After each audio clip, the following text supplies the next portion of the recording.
So you support Donald Trump. I'm not going to yell. I'm not going to say you're wrong. I'm not going to talk about his policies. I'm not going to talk about his promises. I'm not going to talk about whether he's going to cut your taxes or raise them. I'm not going to talk about whether he's going to make America great again or crash it and burn it. And unlike what you probably think, I'm not trying to get the election overturned. I'm not trying to get Hillary Clinton into the White House. I'm not claiming the Republican Party won't be there for at least the next 4 years.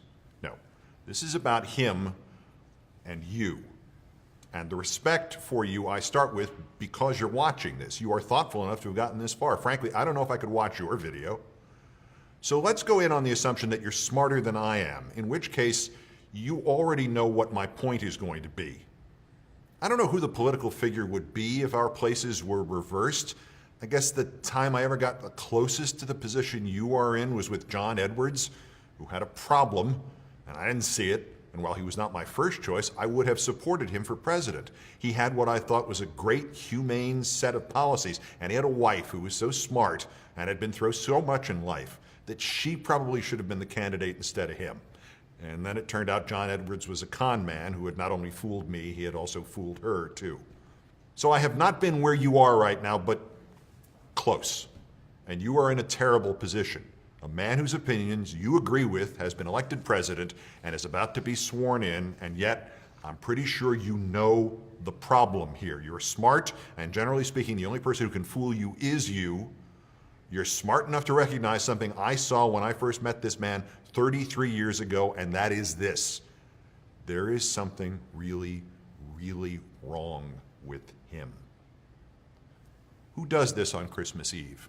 His tweet was a plug for a documentary about him. Not even a new documentary, a repeat.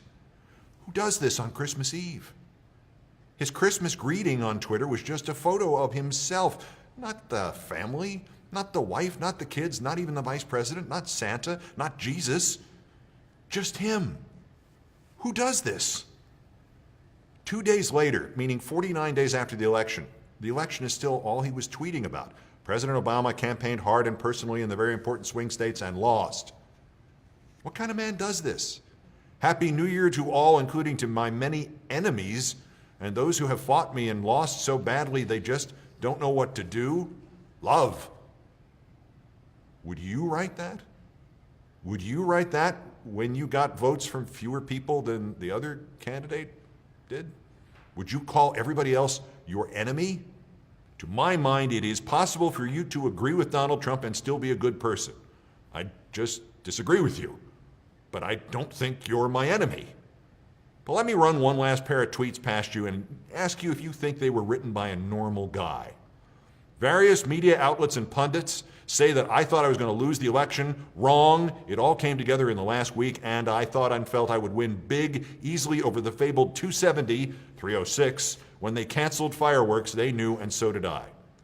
So those tweets are from last Monday. That means it had only been 3 weeks since he got up at one of those victory tour stops.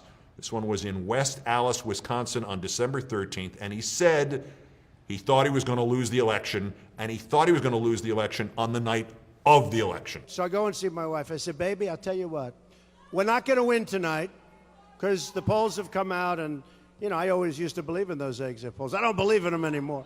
I know this. If we're going to lose, I don't want a big ballroom.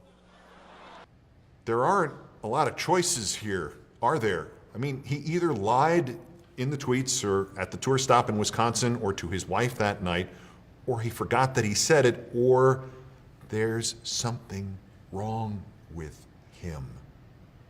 To pretend that there isn't something wrong with him, you have to pretend really hard. And I know you can't say it, I know you don't want to believe it, and I know you won't believe this either, but I wish it were not true. But we have elected a man who is not all there. And that cannot end happily for anybody. Don't say anything, don't do anything.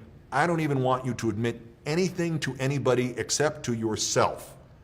But you know that someday, probably soon, something bad will happen, and whatever he does will make it worse, and it will all be clear that he's not healthy enough to be the president, and they will have to remove him. So all I'm asking, all that this video has been about, is for you to just think about it for when the time comes, because when the Republicans really need to remove him as president, they will need to do it in a hurry. And as a Republican, or as a conservative, or as a Democrat, or as an American, or whichever way you describe yourself, it will be a lot easier and a lot safer for all of us if you have prepared yourself and you help them remove him, because he is not well. Thanks for listening.